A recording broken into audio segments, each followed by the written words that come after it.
Oh hello, क्या हाल है आप सबके। तो दोस्तों, महाभारत में श्री कृष्ण ने अर्जुन को उपदेश दिया। तो उपदेश देने के बाद में अर्जुन ने जब सबको मार दिया, और मारने के बाद में जब उसने लास्ट तीर चढ़ाया और आसपास देखा तो सब मरे पड़े थे। अब होता क्या था कि वो उनके तीर होते थे परमाणु जैसे, एक बार चढ़ा लिए तो भाई छोड़ने ही पड़ेंगे अब। तो अर्जुन ने श्री कृष्ण से पूछा कि प्रभु, अब ये तीर तो चढ़ा लिया है और सारे मर गए, अब कहाँ छोड़ूं। तो कृष्ण जी ने क्या कहा कि वत्स, कलयुग आने वाला है, तो कलयुग के अंदर लोगों की प्रवृत्ति कैसी होगी, उड़ते तीर लेने की। तो तुम ये तीर चला दो, कोई ना कोई अपने आप सामने आके उड़ता तीर ले लेगा। तो इस कहानी को मैंने इसलिए सुनाया कि मैं भी आज कोई उड़ता तीर लेने जा रहा हूँ। Seriously, what the fuck are you doing? तो ऐसा है कि लॉकडाउन के अंदर हो गए हैं ऑलमोस्ट 1 साल हो गया घर पे बैठे बैठे। इससे पूछा, उससे पूछा, दोस्त से पूछा, भाई से पूछा, कजन से पूछा, भाई चल भाई चल, कोई नहीं तैयार हुआ। मैंने कहा भाड़ में जाओ सारे, हम अकेले ही जाएंगे सोलो ट्रिप पे। और वो भी ऐसा वैसा नहीं, मतलब कोई एडवेंचर ट्रिप नहीं है ये भूतिया ट्रिप। भूतिया बताओ कैसे। मैं करने वाला हूँ कैंपिंग, पहली बार लाइफ में। अबे पढ़ाई लिखाई में ध्यान लगाओ, IAS बनो और देश को संभालो, लेकिन नहीं तुम्हारी। और वो भी अकेला।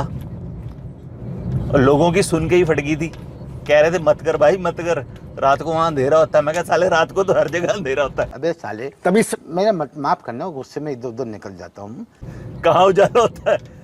पर मैंने ऐसा नहीं है, सेफ्टी के लिए मैंने लाइट्स वगैरह ये वो सब ले लिया था, शॉर्ट टाइम के अंदर जो कुछ ले सकता था। और अब जा रहे हैं भाई, बताएंगे आपको कहाँ जा रहे हैं। पर अगर आपको दिखे तो आप, तो ये देखो हम जा रहे हैं पहाड़ों की तरफ। Oh my God! Wow! या I'm on my last straw. I'm broken and I'm woken up. I'm done feeding your lies. I've had enough. I can't run your place in this faulty game. And all the words you speak mean nothing more to me. 'Cause let's start over now. Rewind. And I won't let you go. I need you by my side. ये आ गया जी हिमाचल का border, यहाँ कटेगी पर्ची। हाँ भाई, tax तो देना पड़ेगा, बाकी सब कुछ तो इन्होंने हटा दिया, पर टैक्स नहीं हटाया, वो तो देना ही पड़ेगा आपको। यहाँ आई गेस है कुछ 20-30 रुपए का टैक्स है जो आपको देना पड़ता है।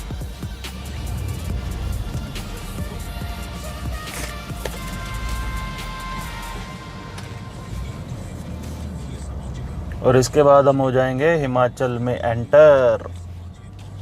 लेट्स सी, बहुत सारे लोगों के सवाल थे। हिमाचल में भाई कोरोना का टेस्ट दिखाना पड़ता है, रजिस्ट्रेशन करानी पड़ती है, देखते हैं क्या मांगते हैं हमसे, तो जाके ही पता चलेगा।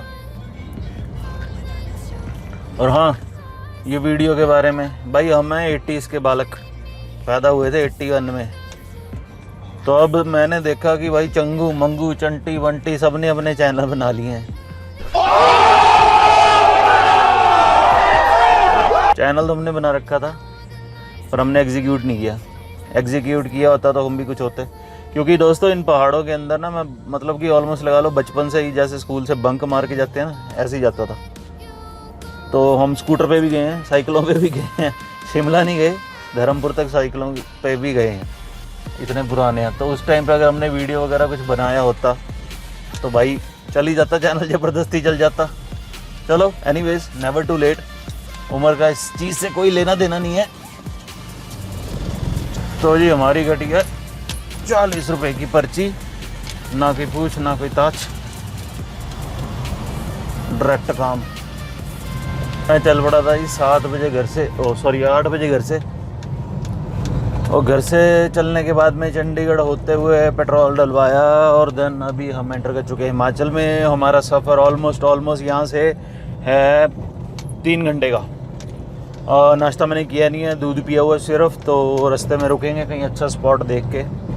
आई गेस मुझे कंडा घाट तक जाके वहाँ से हमें राइट लेना पड़ेगा चैल के लिए। ओ Surprise, motherfucker. उप्स, मैंने बता दिया। या चैल जा रहे हैं भाई लोग, क्योंकि अपनी बाइक की तो ऐसी हालत नहीं है कि वो चैल तक जा पाए। जल्दी नई बाइक लेने की सोच रहे हैं और डिसाइड नहीं कर पाया। बहुत ही कन्फ्यूजन क्रिएट हो चुका है। इतनी सारी बाइकें मार्केट में आ चुकी हैं। देखते हैं बजट में कौन सी सेट बैठती है, फिर ले लेंगे और फिर बाइक पे चला करेंगे भाई। टूरिंग तो देखो करनी है। पापा है भाई शादीशुदा, एक किडो है, अपना बीवी है। तो ये रोज़मर्रा की लाइफ से ना आदमी बोर हो जाता है, क्योंकि देखो सारी लाइफ तो उनके लिए है, उनके लिए कमा रहे हैं, कर रहे हैं, पर कुछ टाइम अपने लिए निकालना ही पड़ेगा। और भाई अपने को सीधी सी बात बताऊं, खाने पीने का कोई शौक़ नहीं है। अपन है बिल्कुल ब्राह्मण आदमी, तो ये शौक़ है बस घूमने का। और मेरे साथ कोई जाता नहीं है, इसलिए क्योंकि लोगों को जाके वहाँ खाना पीना होता है, प्रोग्राम करने होते हैं, तो मैं भाई नहीं बैठ पाता इन चीज़ों के साथ। तो लोग मेरे साथ जाते नहीं हैं, तो अपन ने सोलो ही शुरू कर दिया प्रोग्राम। अगली बार देखेंगे कोई भाई अपने जैसा मिल गया जो सिर्फ घूमना, प्योरली घूमना है चाहता है, और कुछ प्रोग्राम सोग्राम कुछ नहीं करना चाहता, तो उसको ले आएंगे। अदरवाइज़ भाई वो सोलो ट्रिप ही चलेंगे अपने। ये आ गया जी परवाणु, यहाँ से चलती है टिम्बल ट्रेल ऊपर को, पर है बहुत महंगा जुगाड़ यार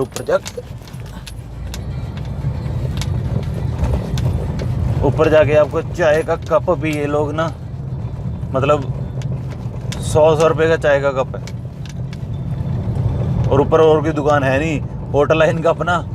और आप करोगे ऊपर जाके फ़ोटो तो खींचने जाओगे नहीं, कुछ तो खाओगे। तो वहाँ पे आप ज़बरदस्ती स्पेंड कर दोगे महंगे में। और हाँ, ये रोड के बारे में यार, और मैंने जैसे आपको बताया, मैं तो बचपन से आ रहा हूँ, तो ये जो जितनी बड़ी रोड है इससे भी आधी होती थी तब, पर ट्रैफिक नहीं था यार। अब तो देखो दिल्ली से पता नहीं कहाँ से, गुजरात से कहाँ से जनता शिमला आ रही है। उस टाइम नहीं आती थी इतनी जनता यार, मतलब हमें आधा किलोमीटर तक कोई गाड़ी नहीं मिलती थी रास्ते में, खाली होता था प्रोग्राम। तो अब लोग जो हैं, ट्रैवलर कल्चर आ गया है इंडिया के अंदर, ट्रैवलिंग कल्चर, बच्चे बूढ़े सब ट्रैवल कर रहे हैं। अच्छा है, ट्रैवल करना चाहिए, अदरवाइज़ आपको जो लाइफ है वो रोबोटिक हो जाएगी। क्या करोगे ऐसी रोबोटिक लाइफ का? तो घूमना चाहिए भाइयों, घूमना चाहिए। चलिए मैं अब आपको मिलूँगा जहाँ पे मैं ब्रेकफास्ट करूँगा, क्योंकि मैं हूँ अकेला, तो इन सड़कों पे ध्यान से गाड़ी चलानी पड़ती है। तो बातों में ध्यान लग गया, और ये कैमरा हिल ही जा रहा बार बार, इसमें ध्यान चला गया तो कुछ भी हो सकता है। तो let's drive safely and I will see you in a bit. 2000 years later.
No words.